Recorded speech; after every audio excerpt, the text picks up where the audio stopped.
નમસ્કાર મિત્રો, આજે આપણે આવ્યા છીએ રાણા ખીરસરા, જ્યાં જલારામ ધામ વૃદ્ધાશ્રમ છે અને એમના ટ્રસ્ટી શ્રી હર્ષિતભાઈ આપણી સાથે છે. ખાસ તો અહીંયા મુલાકાત લેવા જેવી છે અને અનેક જે વૃદ્ધો છે અહીંયા રહી રહ્યા છે અને સારી સુવિધા એમને આપવામાં આવી રહી છે. આપણી સાથે હર્ષિતભાઈ છે, વિશેષ માહિતી આપશે. ક્યારે આ આશ્રમ શરૂ થયો અને કઈ સાલથી અને અત્યારે શું સુવિધા છે, તમે બોલો.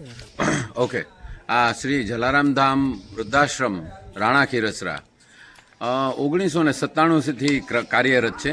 અહીંયા 34 કુટીરો બનાવેલી છે, જલારામ બાપાનું મંદિર છે અને શ્રી રિઝવાનભાઈએ બનાવી દીધેલો કોમ્યુનિટી હોલ પણ છે, જનરલ બાથરૂમ ટોયલેટ છે, ગૌશાળા છે અને વૃક્ષો લગભગ 350 જેવા લીમડા પણ છે.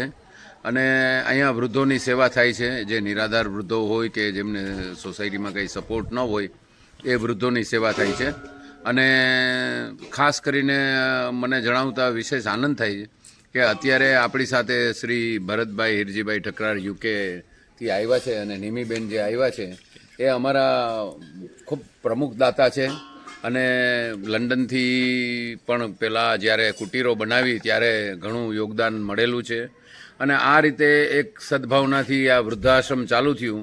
આ શ્રી જલારામ ધામ વૃદ્ધાશ્રમ રાણા ખીરસરા સેવા આશ્રમ ચેરિટેબલ ટ્રસ્ટ સંચાલિત છે ને અહીંયા સર્વજ્ઞાતિ આવી શકે છે વૃદ્ધાશ્રમમાં. અહીંયા વૃદ્ધો માટે જમવાનું, સવારનો નાસ્તો આ નિયમિત રીતે આપવામાં આવે છે.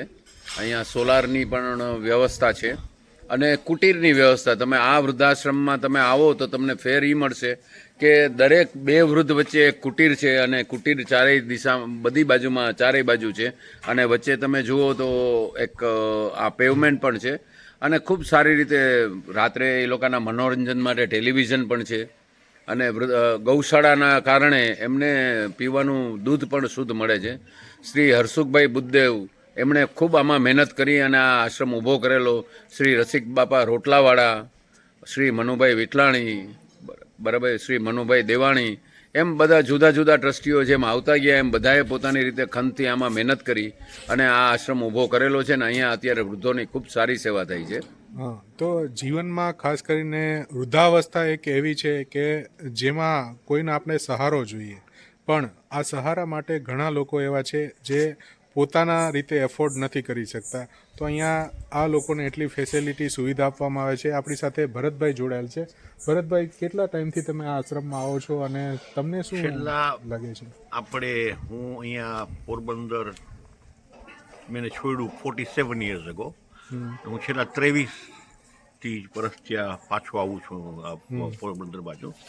અને હર્ષિત રૂઘાણી અમારા સ્કૂલ મિત્ર છે, જેથી કરીને મને ખબર છે કે જ્યાં બી પૈસા અમે આપીએ છીએ એ 100% યોગ્ય ઉપયોગ થાય છે. અને જેથી કરીને વેરેવર મને હર્ષિતભાઈનો ફોન આવે કે લોક આપણી પાસે આ ઓપોર્ચ્યુનિટી આવી છે અને આવી રીતના કરવું છે, એટલે હું તરત ઓર્ગેનાઇઝ કરી આપું. અને મારા હિસાબે એવરી વર્ષે પ્રકૃતિ આગળ ને આગળ વધતી જાય છે. અને આજની સ્ટાન્ડર્ડમાં તમે આ જુઓ, આ આશ્રમ તો ફોરેનના સ્ટાન્ડર્ડમાં છે. બહુ ફર્સ્ટ ક્લાસ હવા.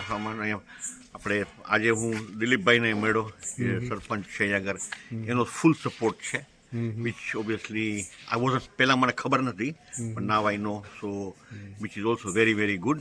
અને બધા હળી મળીને કામ કરે છે અને બધું I think is doing extremely very very very well. ફરીથી હર્ષિતભાઈ, તમને હું જણાવીશ કે પોરબંદરથી આ આશ્રમ કેટલો દૂર છે, ક્યાં આવેલું છે, કોઈને આવવું હોય તો કઈ રીતે પ્રોસીજર છે? આ પોરબંદરથી 38 કિલોમીટર દૂર થાય છે અને આમ આપણે જોઈએ તો કદાચ રાજકોટ હાઈવે ઉપરથી આવે તો કુતિયાણા પછી રાણા કંડોળા આવતું હોય છે. તો રાણા કંડોળાથી જે આમની સામેનો રસ્તો જે જાય છે એટલે it is almost 8 kilometres of the national highway. National હાઈવેથી 8 કિલોમીટર ઇન્ટિરિયરમાં છે અને ખૂબ જ પ્રકૃતિની ગોદમાં છે. તમે કદાચ જોશો તો જરા સીન દેખાડશે કે અહીં સંધ્યા પણ ખીલેલી છે કે તમે એકદમ સુંદર પ્રાકૃતિક વાતાવરણ અહીં જોવા મળે છે. બધા કુટીરોની બારે હિંચકા છે અને સૌ આનંદથી રહીએ કોઈને છે. અહીંયા આવવું હોય તો કઈ રીતે સંપર્ક કરશે, કોનો સંપર્ક કરશે? અહીંયા કોઈને આવવું હોય તો અમારા મેનેજર શ્રી જગદીશભાઈનો સંપર્ક કરવાનો છે, જેમનો મોબાઈલ નંબર ફરીથી આપ નંબર બોલી જશો. આપનું નામ શું છે? મારું નામ જગદીશ રૂપારેલ છે અને હું અહીંયા આશ્રમના 14 વર્ષથી મેનેજર. સેવા આપું છું. અને મારો નંબર છે મોબાઈલ નંબર 99 259 એમની સાથે પ્રાથમિક વાત કરી લેવાની હોય છે. હા, અને અને પછી પછી અહીંયા અમે પેલા કોઈ પણ વૃદ્ધને 10 દિવસ માટે અહીંયા દાખલ કરીએ છીએ. હા, પછી- એને ફાવે છે ને એ આશ્રમની શિસ્તને અનુરૂપ છે એ પછી એમને અહીં દાખલ કરતા હોઈએ છીએ. તો આ નંબર ઉપર સંપર્ક કરી શકે છે, એમાં કોઈ પ્રશ્ન નથી આવતો. ખૂબ જ સરસ.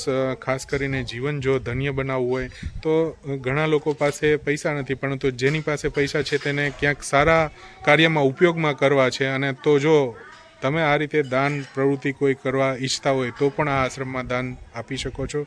અને જે કામ કઈ રીતે થઈ રહ્યું છે તેના અમે વિઝ્યુઅલ્સ પણ છે મારી પાસે, તે પાછળ આમાં રાખીશ તો એ તમે જોઈ શકો છો.